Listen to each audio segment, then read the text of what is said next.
A gente dá início a mais um programa Na Mira com o Fernando Veloso aqui na TVC, na TV Correio da Manhã. Você vai acompanhar aí em Teresópolis, Petrópolis, Friburgo, Paraíba do Sul e Três Rios. E o programa de hoje a gente vai ter uma aula. Ele é professor, ele é mestre em ciência ambiental, é especialista em segurança e cidadania, mas também é agente de segurança pública. Ele é inspetor da Guarda Municipal do Rio de Janeiro, é coordenador do curso de segurança pública da Faculdade Unileia, em Brasília. Ele é graduado em Geografia pela UERJ, pós-graduado em Segurança e Cidadania pela Universidade Cândido Mendes e mestre em Ciência Ambiental pela Universidade Federal Fluminense. Ele já foi professor da Estácio de Sá, dava aula de graduação de Gestão de Segurança Pública e Privada, Perícia Criminal e pós-graduação em Segurança Pública, Gestão Estratégica de Pessoas, Gestão Financeira e Gestão Pública. Também dava aula na Academia de Ensino da Guarda Municipal, onde atua como gestor na área de segurança pública. O nosso convidado de hoje é o professor Genésio Gregório Filho. Professor Genésio, muito prazer, obrigado por ter aceitado o convite, estar aqui com a gente. Dei uma palhinha aqui do seu currículo, mas deixei de dizer que o senhor também é tutor da Senasp, da Secretaria Nacional de Segurança Pública, na área de polícia comunitária, mediação comunitária, uso legal e legítimo da força, direitos humanos e crimes ambientais. A gente vai falar muito sobre polícia comunitária, a relação dessa... Que história é essa de polícia comunitária? Né? Vamos desafiar a audiência aqui do programa para ver se eles sabem o que quer dizer polícia comunitária. Né? A gente vai esmiuçar um pouco isso. O que isso tem a ver com a relação entre o cidadão e a segurança? Que diferença faz isso para eu ter mais segurança ou não? A gente vai explorar bastante o senhor aí nesse sentido. O senhor também atua como instrutor nos cursos nacionais da Secretaria Nacional de Segurança Pública, de multiplicador e promotor de polícia comunitária, nas matérias, nas disciplinas de mobilização social e estruturação dos conselhos comunitários de segurança. Eu sou entusiasta dessa matéria aqui, a gente tem o Instituto de Segurança Pública. Para encerrar o seu currículo aqui, a gente começar a entrar nesse debate, ele também é autor do livro Policiamento Comunitário. Vou subir aqui a imagem para quem tiver interesse, o livro do nosso professor Gregório. Então vamos falar um pouquinho sobre o perfil do agente de segurança pública, vamos falar muito sobre policiamento comunitário e municipalização da segurança, o papel das guardas municipais. E se der tempo, a gente vai correr, se der tempo a gente fala da sua experiência no exterior sobre essa matéria. Então, professor, mais uma vez seja muito bem-vindo. Muito obrigado, eu agradeço, é um prazer estar aqui com o delegado Fernando Veloso, que foi meu professor no curso de Multiplicador Nacional de Polícia Comunitária em 2010. Então, assim, uma frente que já vem se levantando, algo que no Brasil não é mais novo, mas não é tão novo quanto imaginamos, né? Porque a primeira experiência de policiamento comunitário no Brasil foi feita em 1982, na época do comando da polícia pelo coronel Carlos Magno Nazaré Cerqueira, que ele implantou um projeto de policiamento comunitário em Copacabana. E antes disso já tem experiências anteriores, no próprio Japão, que é o país que traz essa ideia. Como é o nome lá? Os Kobuns, não? Koban, que são os postos, né? Os postos comunitários, onde o policial trabalha, e em algumas áreas até mora no Koban, e ele é aquele policial que atende a população daquela área ali no entorno. Então, isso é muito importante se ter essa experiência trazida para cá. Em 1910, foi sistematizado nos Estados Unidos por um chefe de polícia chamado Arthur Woods, e depois a filosofia foi basicamente consolidada através de Trajanovics, né, que ele cita lá o que é a filosofia de polícia comunitária e dita quais são os seus princípios. Mas, professor, não dá muita dica não, porque eu vou começar aqui fazendo um jogo inverso. Primeiro, você já deu, né, já revelou o segredo aqui, que a gente já teve esse contato, tive o prazer, né, na época, fui convidado pela Secretaria de Segurança para mergulhar nesse universo da polícia comunitária, e aí me tornei um entusiasta dessa matéria e fiquei muito feliz quando você concordou de vir fazer essa entrevista com a gente. Mas vamos começar dizendo para a audiência da TV Correio da Manhã o que não é a polícia comunitária. Então, eu tive que recuperar meus estudos lá, né, já tem muitos anos, e aí fiz umas colinhas aqui. Polícia comunitária não é uma técnica policial, né? Polícia comunitária não é um estilo de policiamento limitado ou especializado. Polícia comunitária não é necessariamente o patrulhamento a pé ou de bicicleta. Isso. Essas anotações eu tirei lá dos livros da Senasp, que eu usei para dar aula, né? Polícia comunitária não é condescendente com o crime, ou seja, não tem nada de entregar flores e nem abraçar criminoso. Polícia comunitária não tem o sentido de assistência social, mas sim de participação social. Agora que eu disse tudo que não é, professor, começa a explicar para a gente como é que o telespectador da TVC pode entender melhor essa coisa de polícia comunitária. A gente teve uma experiência recente, o senhor falou do Coronel Cerqueira, nos anos 80. A gente teve depois do episódio, né, o programa, né, que se transformou num grande programa que foi a UPP. Né? Eu entrevistei aqui semana passada o Coronel Biratã Ângelo, que falou muito da história das UPPs para a gente. Né? E agora a gente tem isso sobre um estudioso, um acadêmico, um professor que é inspetor da Guarda Municipal do Rio, com 28 anos de carreira. Explica para a gente, né, com todo esse conhecimento que o senhor traz, o que é polícia comunitária, o que a gente, o que o cidadão que não é da área de segurança, né, o que ele precisa ouvir para ele entender o que é polícia comunitária. Na verdade, a polícia comunitária é uma filosofia, né? Então tem uma diferença entre o policiamento comunitário e a polícia comunitária. O policiamento seria a metodologia, se está próximo, como trabalha com a população, mas na verdade a polícia comunitária é uma filosofia estruturada em 10 princípios básicos que visa uma construção de uma segurança pública onde se tenha a participação social, a participação da sociedade, porque essa questão do cometimento de crimes, em toda a sociedade você vai ter algum tipo de crime. Né? O David Bailey, que é um grande pesquisador, faleceu há pouco tempo, americano, ele falava que dentro de uma comunidade, que é um grupo de pessoas que habitam um espaço, independente de recorte social, se é rico, se é pobre, dentro daquela comunidade apenas 2%, né, dos habitantes ali tendem a cometer algum tipo de crime.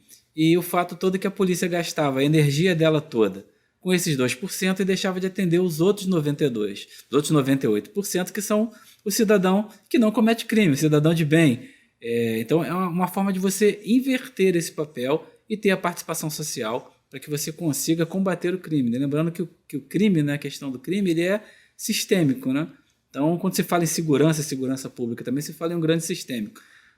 Nós somos como se fosse um grande motor com várias engrenagens, e a segurança pública ela é uma dessas engrenagens. Aí você vai colocar trabalho, emprego, educação, saúde, tudo isso, né, como outras engrenagens. E quando a máquina não funciona bem, você acaba sobrecarregando uma engrenagem específica, que é a engrenagem da segurança pública. Então, muitos problemas que não são de segurança, eles se tornam problemas de segurança.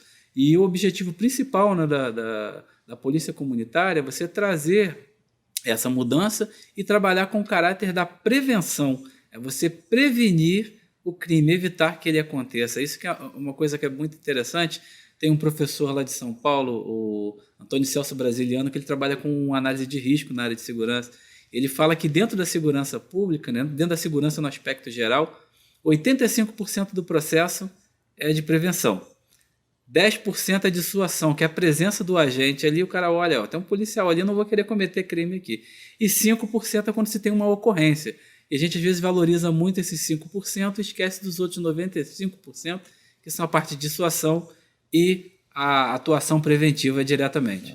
Vou deixar o professor respirar? Sim. Então, esse a gente pode dizer o seguinte, essa filosofia, então a gente já começou a entender aqui, né, que não é uma estratégia, não é alguma coisa que a polícia faz para ficar bem na fita, não é uma artimanha para pegar informação e poder investigar, né? Não é um modelo de policiamento, é um conceito, é uma filosofia. Né? E dentro desse conceito, trazendo já para a nossa realidade aqui, acho que você vai poder falar aí, já começou a falar um pouco do Japão e tal, de outros países, mas trazendo para a nossa realidade, a própria Constituição Federal, quando ela diz que segurança, né, é dever do Estado, e direito e responsabilidade de todos. Assegurar, eu não sei se na época da Constituição, lá em 88, né, se pensaram em policiamento comunitário ou não, mas o fato é que ela está inserida dentro da nossa Constituição quando diz que é responsabilidade de todos, porque é uma filosofia de polícia que traz a sociedade para participar, né, do que ela pretende, do que ela precisa né, como entrega, como serviço da segurança pública. E essa coisa da prevenção, acho que você disse muito bem, de uma maneira muito clara, porque hoje a gente tem, o problema é o que aparece. Né? Então tem muita crítica, inclusive, contra a atuação da mídia. Né? Contra a atuação da mídia que critica muito a ação da polícia, mesmo quando parece que deu certo. Né? Quando a polícia prendeu o criminoso, mas se alguma coisa não saiu da forma como os analistas de plantão entendem que deveria ter sido, a polícia apanha. Então ela apanha quando acerta e quando erra. Né? E quando você diz que essa energia toda da polícia é voltada para aqueles 5% que são um problema e a gente ignora, né, os outros 95%, a gente deixa de atender justamente aquelas pessoas que são, vamos chamar aqui, são os mantenedores da polícia, que é quem faz o Estado funcionar, que é quem gera riqueza e tal. A gente ignora essas pessoas. Acho que fica muito claro isso, a gente começa a entender um pouco por que a polícia é tão mal compreendida. Talvez o próprio modelo que a gente emprega, e aí a gente não está falando aqui do Rio, a gente está falando do Brasil. É um modelo reativo. É um modelo que atua na medida em que o crime acontece. A gente tem a polícia militar, as guardas municipais que atuam na prevenção. Né? A polícia civil, a polícia federal, a polícia rodoviária federal, enfim. Cada uma tem o seu espaço de atuação aí. Mas o fato é que todas elas estão procurando o problema. Elas ficam procurando o problema. Então, seja no patrulhamento preventivo, seja na investigação que acontece, que se inicia depois que o crime acontece. Não há um direcionamento da atividade policial para a prevenção ou voltado para o que a sociedade, para o que o cidadão pretende. E a polícia comunitária traduz um pouco isso. Sim. Como é que a gente pode representar, pode ilustrar para quem está nos acompanhando agora, como é que isso poderia funcionar na prática? Como é que a gente traduz isso na prática? Não, estou entendendo, conceitualmente é isso. É bacana, é melhor que seja assim. Interessante. Ouvir a sociedade, né? Ou seja, onde é que a polícia coloca a sua energia? Hoje a polícia coloca a sua energia onde ela acha que tem que colocar. Então a gente estava conversando antes aqui, no Rio de Janeiro a gente tem quase 1 milhão de registros de ocorrência a cada ano. Evidente que a polícia investigativa não dá conta disso. Se ela der conta de 1/3 disso é muito, talvez nem isso ela consiga atender. E o que ela deixa de atender, né, em grande parte, são justamente aqueles crimes menores. É o cidadão que vai numa delegacia para fazer um registro de ocorrência de uma briga, de uma discussão com o vizinho, de uma perturbação de sossego, né, de coisas que para a polícia são pequenas. O policial está ali empolgado numa investigação para desvendar, para desmantelar uma organização criminosa, né, que pratica roubo de carga, né, ou tráfico de drogas, ou milicianos. E ele entende aquilo, e aquilo é um problema grave e tem que ter atenção dele. Né? Só que todo o modelo da polícia está voltado para uma ação reativa. Né? Como é que a gente faz para implantar um modelo de polícia comunitária em que o poder público, né, tome as suas decisões estratégicas, enfim, a sua política pública seja influenciada pela opinião do cidadão? Porque esse modelo de polícia comunitária ele vai abrir uma possibilidade dessa política pública ser influenciada pela vontade do próprio cidadão. Como é que a gente faz isso ou como é que isso funciona em outras experiências que você tem conhecimento? É interessante que a gente tem que mudar, né, o modelo que nós atuamos ainda hoje. Eu falo que nós atuamos, que eu estou diante de um delegado de polícia, trabalhamos na área de segurança pública diretamente. Então, assim, o modelo é um modelo que ele ainda é muito voltado para aquela questão do combate profissional ao crime. Você foca muito isso e depois que o problema acontece que se tem ação. É reverter, você tem uma mudança de chave, uma mudança de comportamento, vendo também que o policiamento comunitário ele não é possível em todos os lugares, dentro de um contexto amplo. Você vai escolher áreas específicas para fazer esse tipo de trabalho. É você conseguir quebrar com essa lógica e trabalhar realmente com a questão da aproximação com o cidadão. Como estávamos conversando aqui antes, né, hoje, na minha área de atuação, que é uma ponta da Zona Sul, né, parte da Zona Sul já mais próxima ao centro da cidade, os maiores problemas que eu tenho são problemas relacionados à perturbação do sossego, né, aquele bar que usa o som muito alto, ou alguém que estaciona. Problema de estacionamento é constante na porta de garagem, estaciona em vaga de idoso, em vaga de deficiente. Não é você mudar uma lógica, é você reverter essa lógica direto do combatente para uma lógica onde você pode trabalhar com proximidade. Falando em termos de experiência, né, eu tive 2017 eu fui ao Encontro Internacional de Chefes de Polícia na Pensilvânia, nos Estados Unidos, na Filadélfia, e lá eu pude conversar com os outros colegas policiais que trabalham, né, lá nos Estados Unidos, profissionais capacitados, supervalorizados e que têm um respeito da sociedade, mas não é porque assim a sociedade morra de amores pela polícia. O policial ele é o representante, ele é o braço forte do governo, ele é o representante do poder na rua. Desculpa te interromper, professor, mas ele talvez tenha essa força, esse poder todo, e a gente sabe, isso é muito comum, acho que todo brasileiro já ouviu isso. O policial que vai para o exterior, ele é recebido, né, com glória. Aqui, né, enfim, ele padece. Será que o policial lá fora ele é tão mais capaz ou competente que o daqui? Me parece que não. Acho que a questão é que o trabalho dele é legitimado pela sociedade. É legitimado. Né? E é legitimado porque a polícia ouve a sociedade, ela participa, ela é chamada a participar. Na realidade, acho que ela é responsabilizada na medida em que ela participa das tomadas de decisão. A gente poderia dizer isso. Certamente. Na verdade, assim, essa questão, como eu falei, que o sistema de justiça criminal deles é muito ajustado. Então, tem estado que o policial está na rua, ele prendeu alguém, ele já conduz direto para o presídio e o tribunal já ao lado do presídio, a pessoa sai ou fica. Então, esse sistema, como ele trabalha muito bem azeitado, faz com que as pessoas respeitem aquele policial que está na rua, porque ele é representante do Estado. E você tem a questão da participação social muito intensa. Então, eu fui num evento, que era um encontro de chefes de polícia, você tinha uma feira de segurança imensa, e dentro da feira de segurança você tinha um congresso com pesquisadores universitários do país todo, não só dos Estados Unidos, de outros países que trabalham na segurança pública, discutindo temas voltados para a polícia. E assim, interessante, você vai numa feira, né? Temos exemplo aqui da maior feira que nós temos, que é da América Latina, que é a LAAD. Você vê equipamentos mais voltados para a defesa do que para a segurança pública. Não, lá você vê equipamentos voltados para a segurança pública, do armamento, a viatura, o uniforme. Agora, o mais interessante, de 570 expositores que tinham no centro de exposição, 97 eram universidades e cursos, né? Organizações específicas que trabalham com a questão do trabalho policial, de formação, especialização.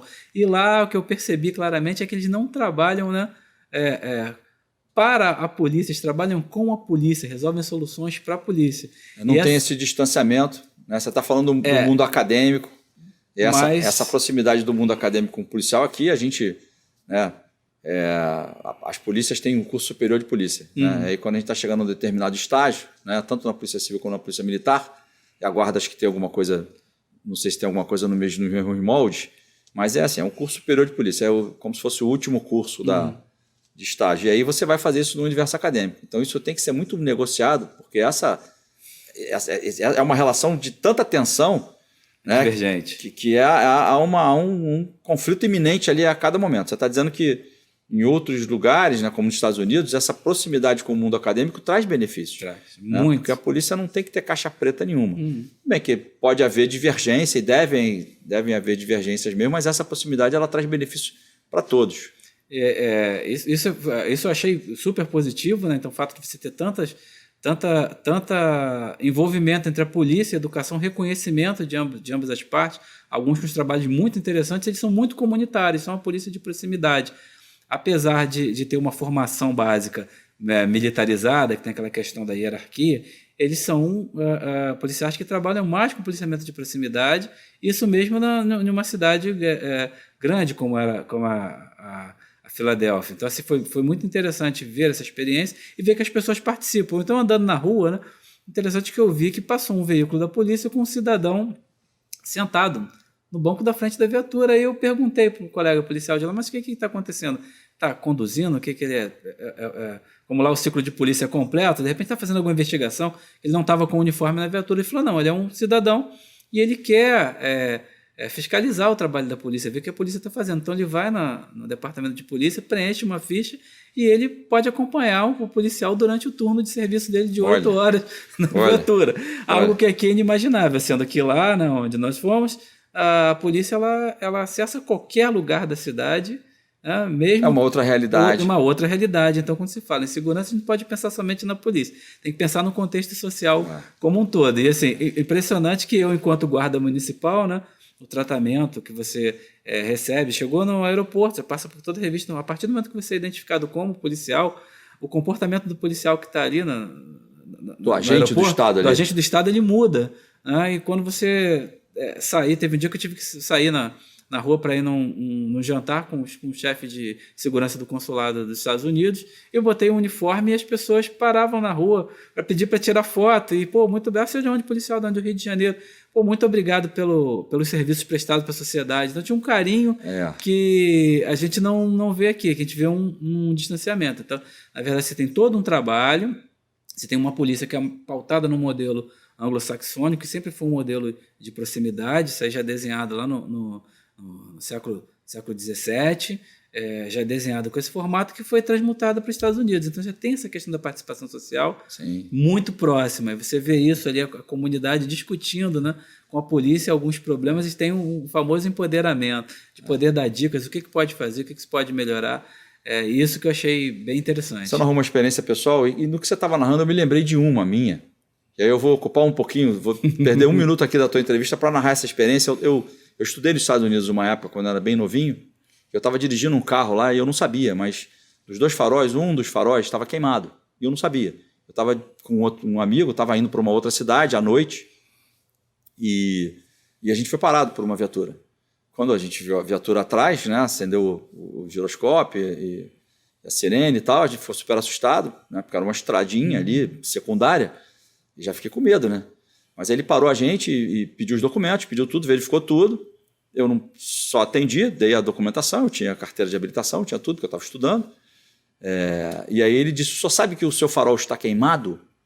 E aí eu acho que ele fez aquilo para me testar. E eu não sabia mesmo. De fato eu não sabia. Eu falei assim, não sabia que está queimado. Não tinha percebido aquilo. O farol deve ter queimado ali dias antes, um dia, não sei. Ele disse, o senhor não pode circular assim. Aí eu falei assim, meu Deus do céu, o que eu vou fazer agora? Né? Que eu estou no meio de uma estrada, no meio do nada, né? Tinha que rodar ainda 50 quilômetros. E aí o policial, ele verificou, viu que estava tudo certo, ele disse, me acompanha, me segue. E eu pensei, o cara vai me prender porque o farol estava queimado? Não é possível. E eu obedeci a ordem. Deu o comando, eu obedeci. E ele foi, e eu fui atrás dele, fui seguindo ele. E ele seguiu ali por uns 10 ou 15 minutos, quando eu vi, eu estava chegando na delegacia. Ele conduziu o carro até a delegacia, né? E aí saltou, falou, encosta aí. Eu encostei o carro ali, ele me disse, para onde é que você disse que estava indo? Aí eu repeti o lugar para onde eu estava indo, e ele disse, pode entrar na viatura. Eu entrei atrás da viatura, eu e esse amigo meu. Eu entrei atrás e no caminho, indo para lá, ele disse, eu vou deixar vocês lá. Né? Não, antes disso, ele fez um contato com o rádio, porque eu ia sair da área de atuação dele. Ele fez um contato com o rádio, avisando a polícia daquele outro condado lá, daquele outro distrito, dizendo que estava me levando lá, e eu entendi aquilo, porque eu fui fazer um curso de aperfeiçoamento de inglês. E eu entendi aquilo, falei, ele vai passar a gente para outra viatura? E eu sem entender, ele não me deu satisfação, ele simplesmente fez o serviço dele. E quando eu cheguei na divisa, a gente saiu daquela viatura, entrou na outra viatura, o outro policial levou a gente até onde a gente tinha que ir, né? E aí quando ele estava deixando, a gente disse, olha, ele vai te deixar no lugar onde você tem que ir, amanhã você, durante o dia, você vai retirar o carro, porque durante o dia dá para você circular com aquele carro, e se eu te pegar de novo com o farol queimado, o procedimento vai ser diferente. Eu achei que ele ia me multar, mas ele não me multou. Eu achei, vou receber uma multa. A multa nunca chegou, porque eu acho que ele acreditou que, de fato, eu não sabia que o farol estava queimado. Então, assim, essa história é bem emblemática, né? Aquele policial ali, ele não prendeu ninguém, ele não fez nenhuma investigação, na realidade, ele não evitou que nenhum crime fosse cometido por um patrulhamento ou nada disso. Mas ele ganhou a gente ali. Ele absolutamente ganhou a gente. Ele fez um serviço, aí alguns vão dizer, mas o policial serviu de Uber. Não é isso. É porque ali tinha um cidadão, né, que estava numa situação, e ele acreditou, e de fato era verdade, que eu estava irregular, mas não tinha conhecimento disso, né, nossa leitura aqui seria, eu não tinha o dolo de dirigir, com o farol queimado. E eu iria oferecer risco se eu continuasse dirigindo daquele jeito e tal, e ele eliminou o risco na medida em que me mandou, deixei o carro lá, né, e ele falou assim, você vai lá, mas olha, se eu te pegar de novo, a história vai ser outra. E, enfim, você narrou a tua história, eu me lembrei dessa, e isso acho que reforça muito o que a gente está tentando dizer aqui, tem a ver com polícia de proximidade, né, a polícia comunitária, que é aquela coisa da força da polícia, vem da legitimidade que ela tem junto à sociedade que ela atende. Então, aquele policial não precisou dar um tiro, ele tinha força, ele estava armado, tinha lá uma escopeta no carro, como todas têm, mas ele não precisou usar da força para conquistar ali, né, a legitimidade que ele tem. Né? Agora, isso fica difícil quando a gente transporta essa questão para realidade. o Brasil, para o Rio de Janeiro. Então, acho que você já disse um pouco isso. Quer dizer, polícia comunitária, a gente não pode sair implantando polícia comunitária em todo lugar. Tem lugar que a gente precisa da força mais presente. Isso. Mas o fato da gente precisar da força não necessariamente quer dizer que a polícia, né, não possa fazer o seu trabalho de acolhimento do cidadão. E aí estou falando do cidadão de bem, daqueles 95% que não cometem o crime. Aí eu já quero dar um salto aqui de fazer uma provocação quanto à questão das UPPs, né, que foi um programa que foi implantado no Rio de Janeiro. Isso teve repercussão nacional, até internacional. Pessoas de outros países vieram estudar isso. E eu queria saber da tua análise, assim, a UPP tinha um pouco de polícia comunitária. Né? Talvez, policiamento comunitário, né? Melhor dizendo. Na tua ideia, na tua concepção, o que faltou na UPP para que ela não desandasse? Né? A gente ainda tem a UPP aí, a gente sabe, não é mais o programa como era, ele não perde vingou, um pouco do sentido. Né? Perdeu o sentido. Na tua opinião, o que faltou para que a UPP... tivesse essa consolidação, né? Acho que é um problema aqui. Nós temos alguns problemas sérios, né? Por exemplo, segurança pública, saúde e educação são políticas que elas devem ser de Estado e não de governo. Então, cada um que entra vai tentando fazer algo diferente, tentando colocar a sua marca e acaba cometendo alguns problemas, que é a falta de continuidade. No caso da UPP, ela aborda um pouco da filosofia de polícia comunitária. Às vezes eu até brinco, né? Quando eu fiz o meu livro sobre policiamento comunitário, eu falava exatamente sobre o profissional, sobre o guarda, que ele trabalha com policiamento comunitário, mas ele conhece parcialmente a filosofia de polícia comunitária. Às vezes ele faz até mesmo sem saber. E na UPP tinha os traços da filosofia de polícia comunitária e muito do policiamento comunitário, que é a metodologia de trabalhar próximo à comunidade. Só que quando você faz o recorte, dos preceitos da polícia comunitária é o policiamento, né, personalizado, setorizado e personalizado. A UPP fazia o recorte, fazia o policiamento personalizado, só que resolver problemas de segurança não depende somente de ação policial. Na verdade, a polícia, sob o meu ponto de vista, a polícia foi abandonada, sem os outros fatores, sem as outras ações sociais que deveriam ocorrer dentro dessas comunidades. Então, durante um período, eles conseguiram o domínio territorial. Teve muita gente que migrou da atividade criminosa, foi fazer outra coisa, porque realmente era aquele recorte, né?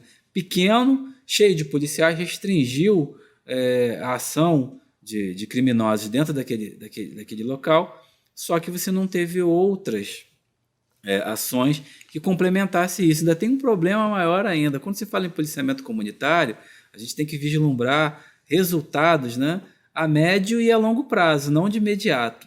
E às vezes se queria um resultado imediatista da ação das UPPs. Só que você vai pensar em médio e longo prazo. Por quê? Às vezes aquele cidadão que já está lá há muito tempo, tem uma série de envolvimentos, ele não vai nunca ceder a esse modelo.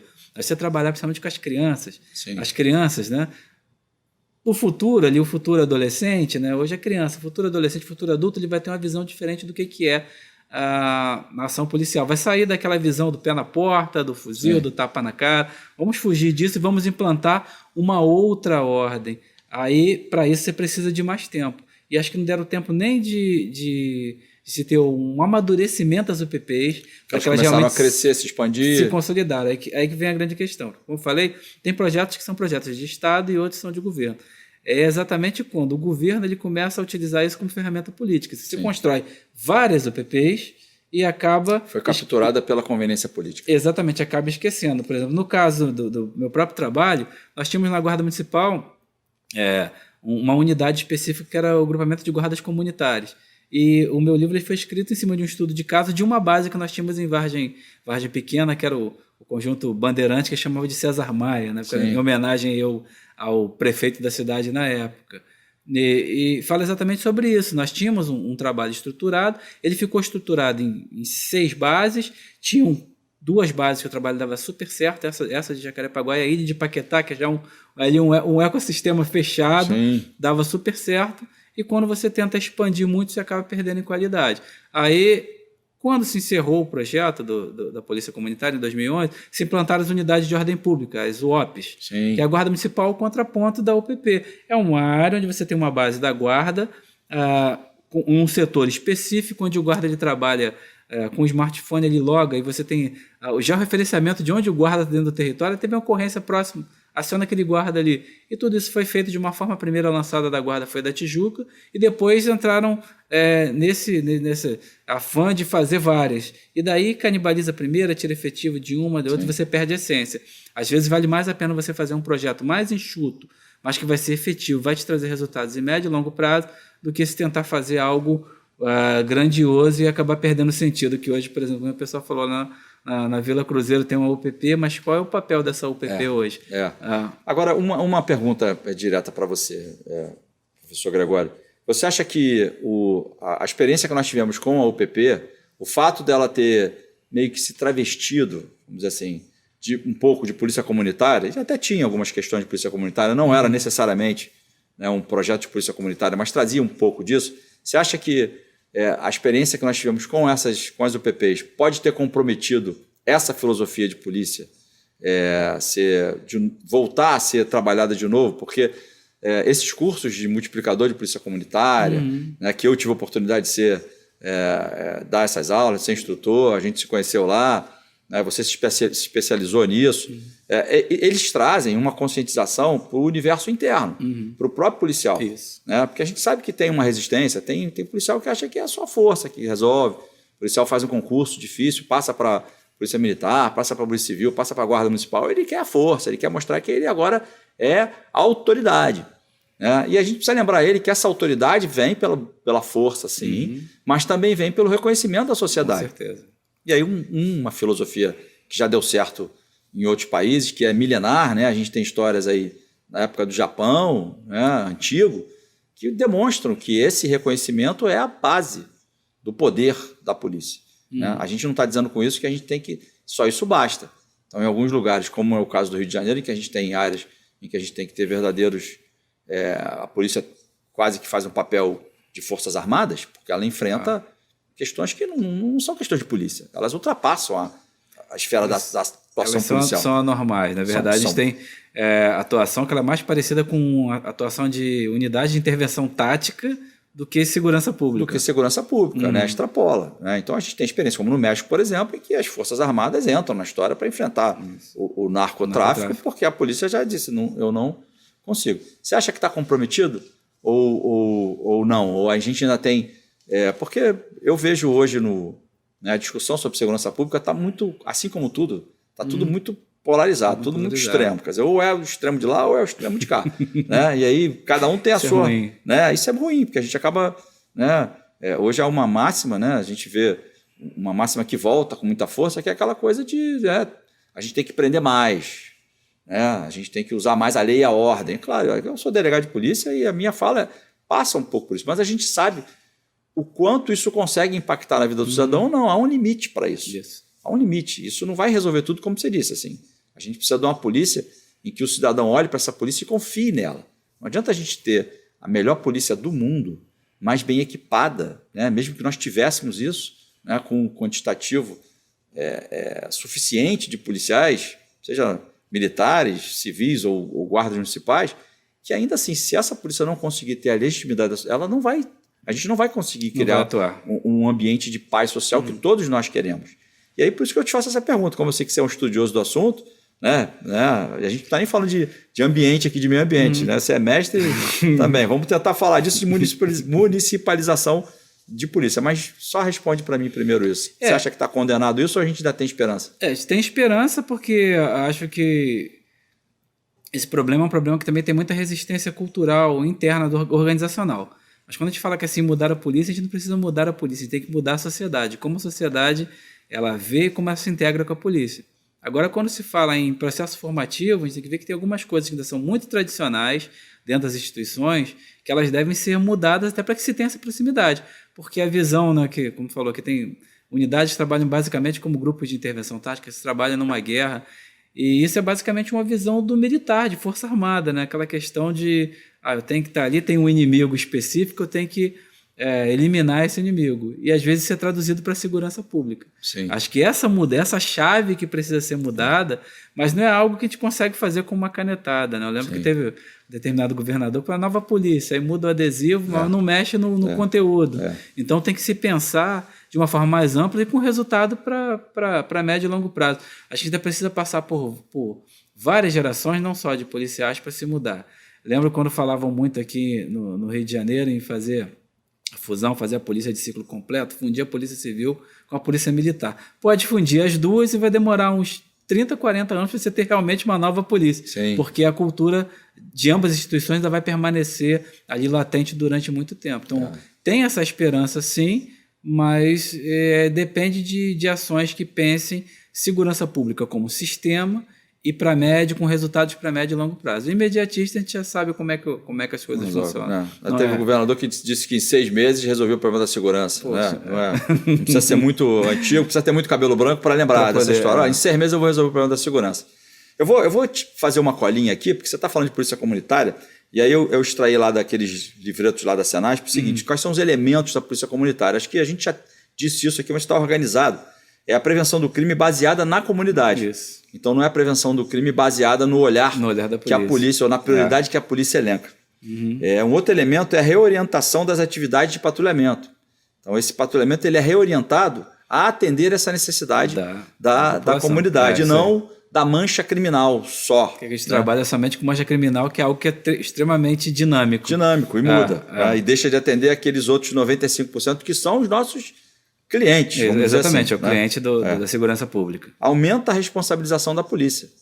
De fato, acaba aumentando a responsabilização da polícia, porque ela acaba tendo um compromisso maior com o cidadão. Né? Porque para atender a necessidade dele ali, se ele apresenta essa necessidade, a polícia tem. Porque hoje a polícia tem que combater o crime. Então o crime acontece, a polícia chega depois, investiga, vai estar sempre devendo, porque, como você disse, crime sempre vai ter. Né? E a polícia não está atendendo a demanda daquele cidadão, ela está enfrentando o crime. Aí as pessoas vão pensar assim, mas o delegado ficou louco de ver, né? Porque então como é que a polícia não vai enfrentar o crime? Não, a gente não está dizendo isso. Ela continua enfrentando o crime. Só que ela passa a ter um olhar voltado para a necessidade do cidadão. Como é que a gente faz isso? Aí a gente precisa estudar a polícia comunitária, precisa se debruçar, já fica a sugestão do teu livro aqui, né? Para quem quiser conhecer melhor. Né, a gente vai fazer um sobrevoo aqui sobre esse assunto. Né? É a mudança de viés, né? A mudança de olhar sobre tem alguns preceitos que ilustram um pouco isso. Por isso que eu estou lendo aqui. E aí diz aqui também, olha, um dos elementos, a descentralização do comando. Isso. Quer dizer, dá um poder maior à ponta para esse policial tomar a decisão. Eu lembrei do meu exemplo lá, dirigindo lá com o carro com o farol queimado. Se fosse aqui, no Brasil, aquele policial teria cometido crime. Né? A gente poderia dizer até que ele prevaricou.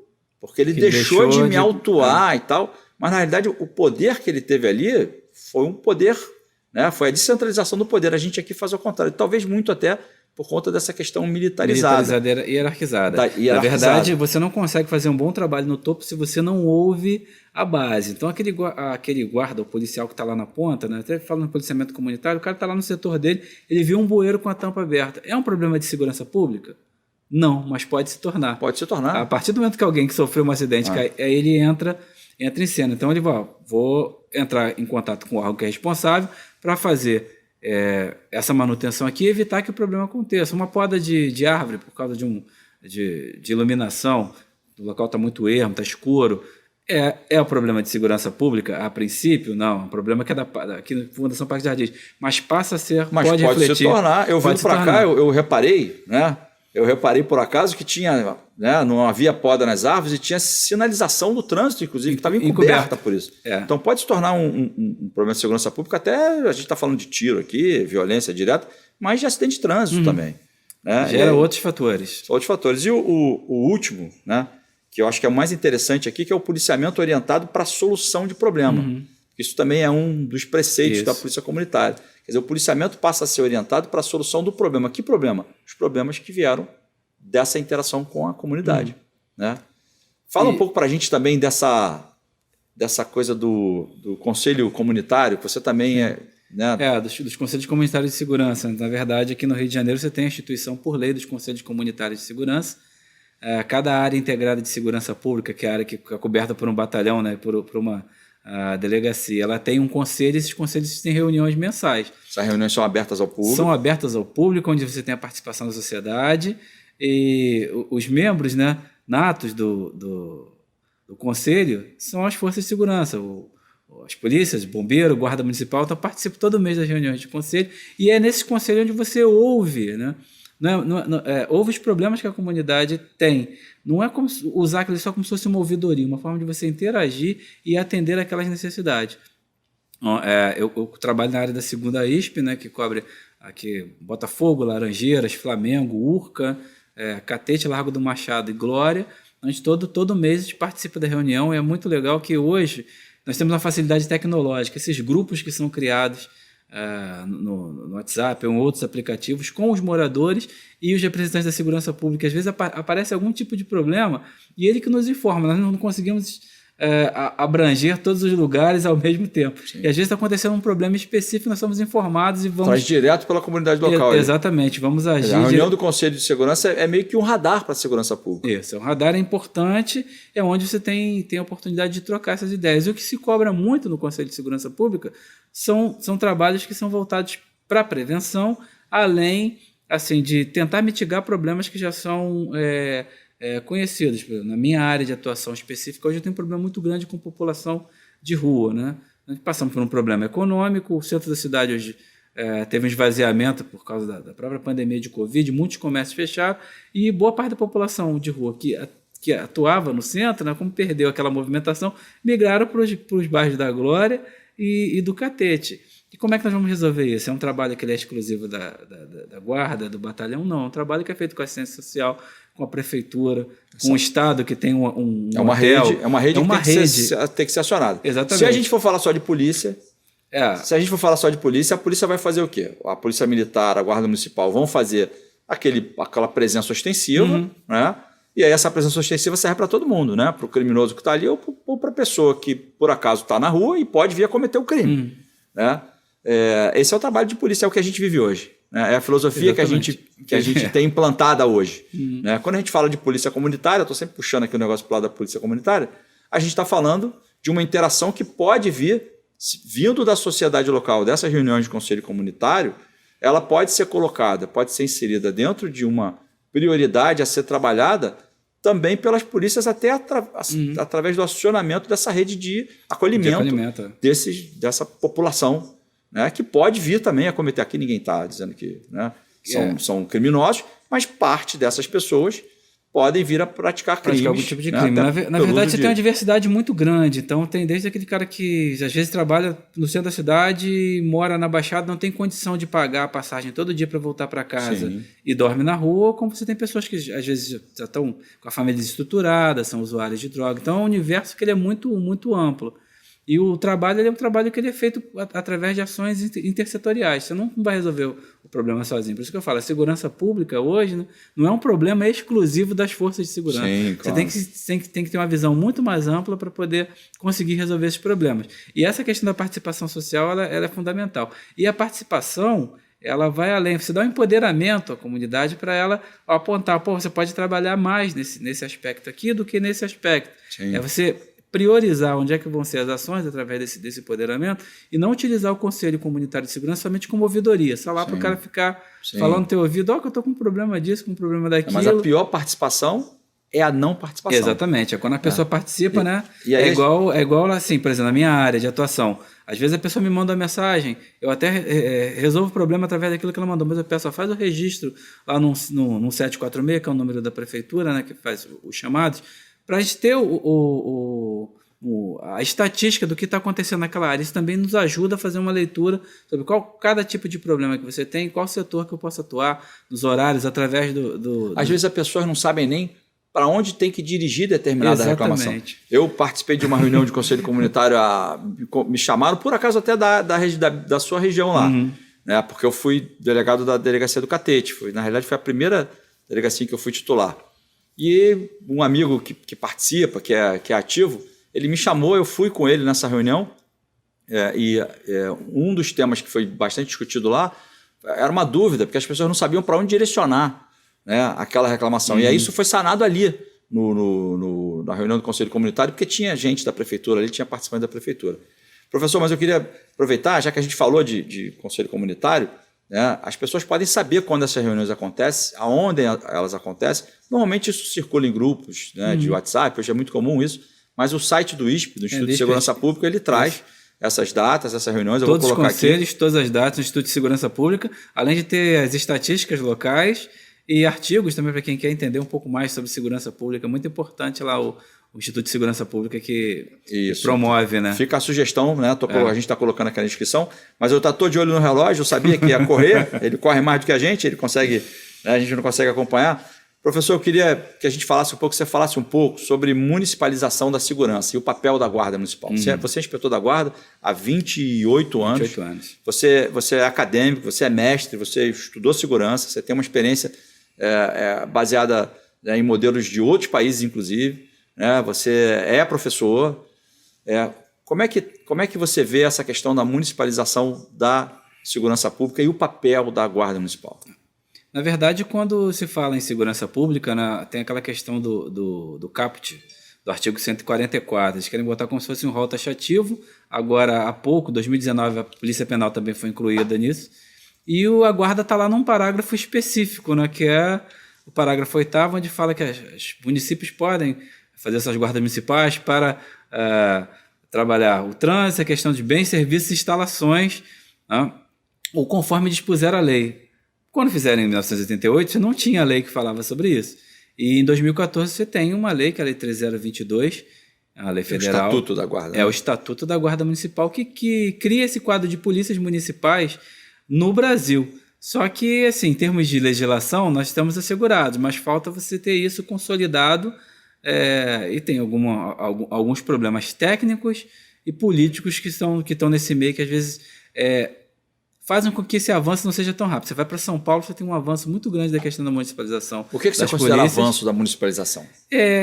A Guarda, na verdade, quando eu entrei na Guarda em 1994, né, estava lá já escrito que era bem serviço e instalações. Eu já fui trabalhar na rua diretamente, ou seja, nós já nascemos, né? Você nunca foi vigilante de prédio público? Não, acho que prédio público eu passei uma semana na prefeitura assim que eu entrei. Eu sempre trabalhei ou parque ou rua mesmo, direto em Madureira, em outras áreas que eu trabalhei. Depois eu fui policiamento turístico, eu trabalhei no meio ambiente, ou seja, o papel da Guarda ela já foi suprimido. Em 88 se criou a Constituição e em 94 você já tinha algo que era feito que era bem diferente do que estava previsto na Constituição. Então ela já trabalha, ela já tem ações que são ações policiais preventivas, você tem todo o arcabouço legal que existe aí para embasar esse serviço, só que ele, na verdade, não é efetivado. O que você acha que segura isso?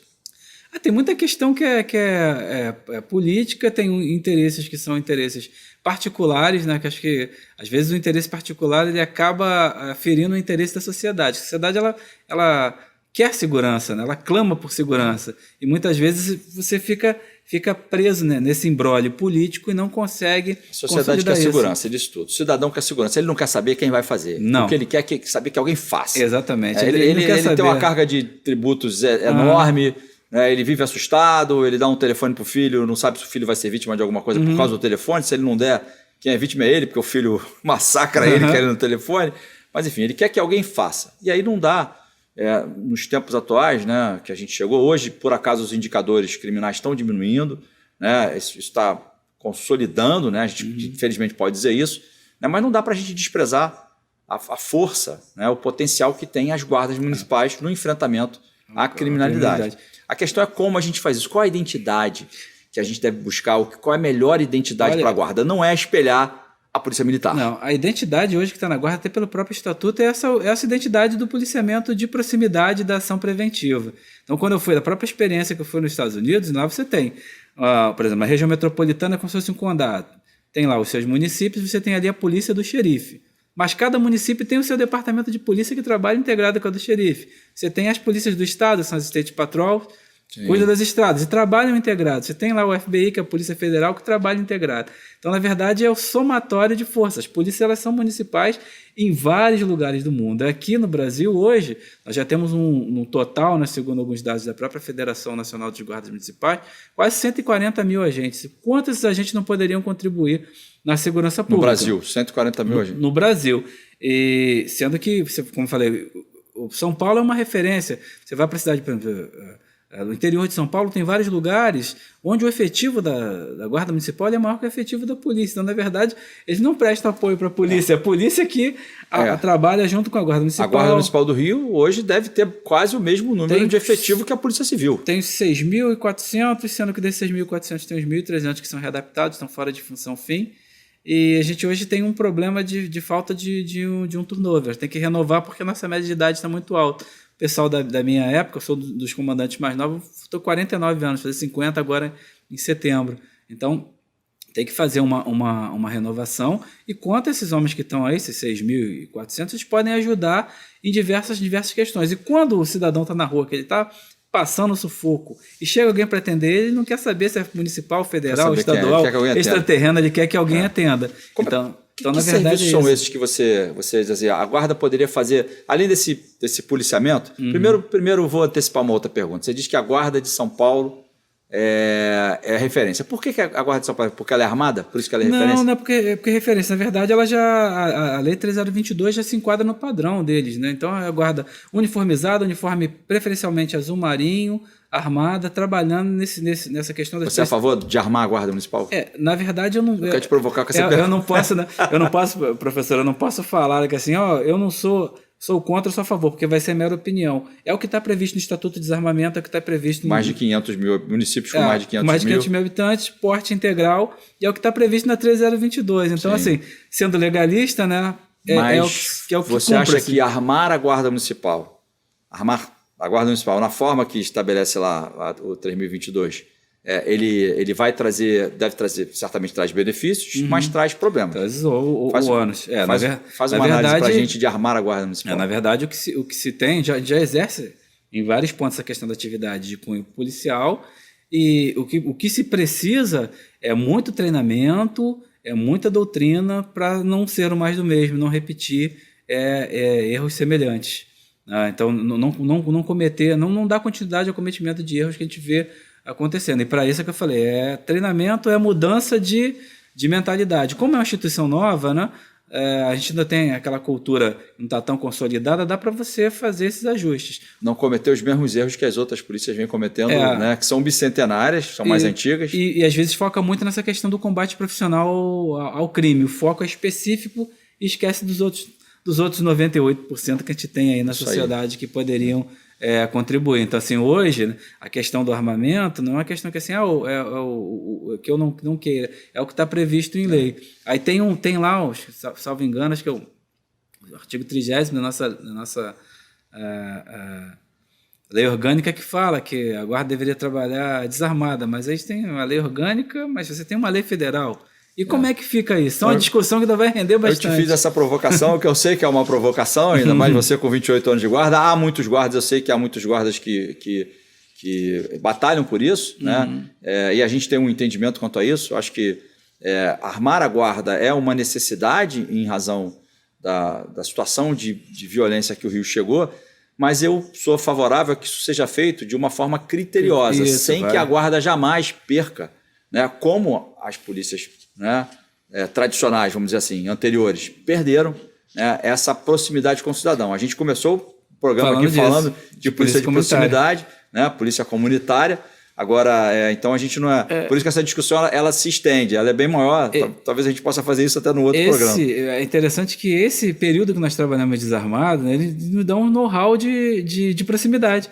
A guarda ela media muito conflito. A gente nem falou de mediação de conflito. É então, alguma coisa que para você fazer armado fica um pouco mais complicado. A gente não pode pensar também como a arma de fogo como o único recurso do profissional de segurança. Então tem todo um processo até você chegar, né, um escalonamento até você chegar ao uso da arma. É isso que tem que ser trabalhado de maneira O guarda complexa. Que está na rua hoje, ele precisa de uma proteção. Sim. Ele precisa saber que ele está na rua como um agente policial, como um agente de segurança, né, como agente do poder público que está ali para defender, para acolher o cidadão, e ele precisa ser protegido também, porque a violência está na rua para o cidadão e está para o guarda também. Então a gente precisa encontrar uma maneira de que esse guarda se sinta seguro, mas sem que ele se afaste do cidadão que ele precisa acolher para ele ter esse reconhecimento legitimado. E aí tem todo um universo, tem todo um potencial que está aí para ser absorvido, explorado, né, com a municipalização da segurança, que seja,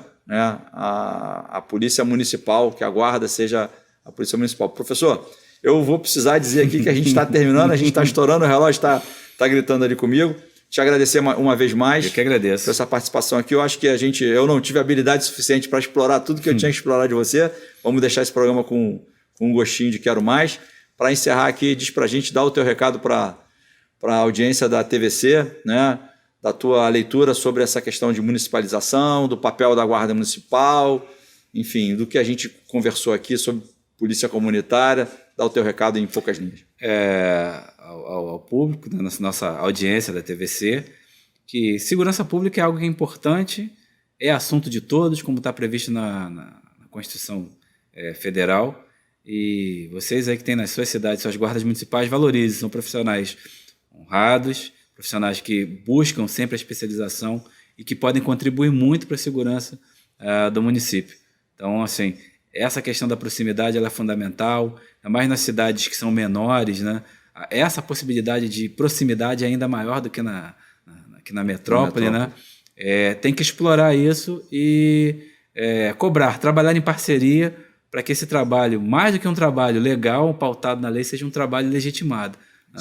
Então, não tem motivo nenhum para ter agente de segurança se não existir o cidadão. Então, igual o professor, né? Professor sem aluno não é nada. Então, dependemos de fazer esse trabalho conjunto para que tenhamos uma sociedade melhor, né? Que se não for para nós hoje, que seja para os nossos filhos e para os nossos netos. É isso aí. Isso aí, professor. Obrigado. É isso aí, gente. Encerramos mais um programa Na Mira com o Fernando Veloso aqui com o professor Gregório. Professor, obrigado.